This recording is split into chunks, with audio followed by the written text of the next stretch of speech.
Bonjour à tous et à toutes. Et oui, vous avez bien lu le titre de cette vidéo. Je suis un pervers narcissique. Et oui. Je dois vous l'avouer maintenant, la vérité elle est là, et je suis effectivement un pervers narcissique. D'ailleurs, vous avez vu ce que j'ai fait à mon coach? Il est juste derrière moi là. Je l'ai bâillonné, je l'ai puni, puisqu'il me donnait de mauvais conseils, et je n'aimais pas ces conseils, il me critiquait.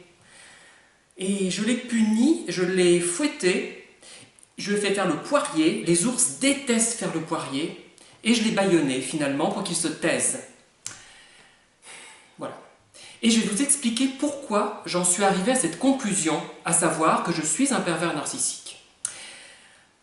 Il y a une semaine environ de cela, j'étais en train de travailler sur un ouvrage qui va parler d'un baron de Thiers, Antoine Crozat, marquis du Châtel. Enfin, c'est un parvenu, un méchant financier qui a sévi sous Louis XIV, sous la Régence et sous Louis XV, bien sûr. Et donc, j'étais en train de travailler sur un chapitre, mais je n'avançais pas. En fait. Mon mari arrive, il me dérange, et je lui reproche ensuite de m'avoir dérangé et d'avoir compromis mon inspiration. La réalité était tout autre.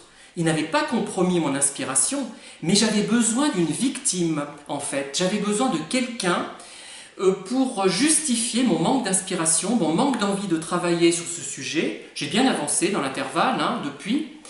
Mais là, j'étais vraiment mal à l'aise et j'ai rejeté la faute sur lui. Je ne pouvais pas admettre que moi, finalement, je n'y arrivais pas ce jour-là. Je n'étais pas inspiré, je n'avais pas envie de traiter ces données assez arides, même s'il s'agit d'une vulgarisation historique.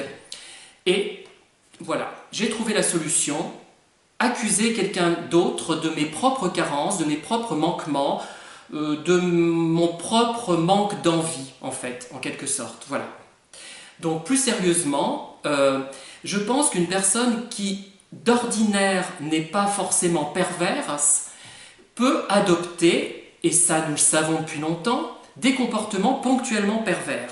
Tout le monde le sait, mais je voulais vous donner un exemple assez intéressant, assez amusant finalement, et je m'en suis rendu compte seulement le lendemain. J'ai réfléchi à ce qui s'était passé, je me suis dit, mais j'ai trouvé un bouc émissaire, ce n'était pas moi qui...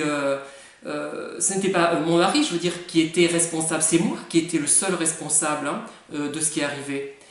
La différence entre moi et un vrai pervers narcissique, c'est que le pervers narcissique ne réfléchit pas, n'a pas ce regard distancié par rapport à ce qu'il fait. Moi j'ai un regard, on va dire, méta. Je me place un peu au-dessus au bout d'un moment et j'en arrive à la conclusion logique qui s'impose. Attention, je ne suis pas toujours en tort, mais cela m'arrive souvent. Voilà, cet exemple, je vais vous le donner, et rassurez-vous, je n'ai pas fait faire le poirier à Paillasson, je ne l'ai pas fouetté non plus, et je vais lui enlever son bâillon, parce qu'un coach, c'est essentiel.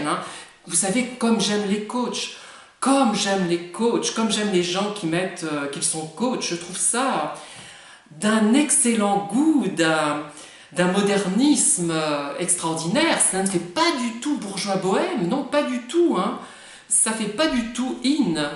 Non, non, non, non, pas du tout, c'est très bien. J'aime beaucoup les coachs. Bonne soirée, au revoir.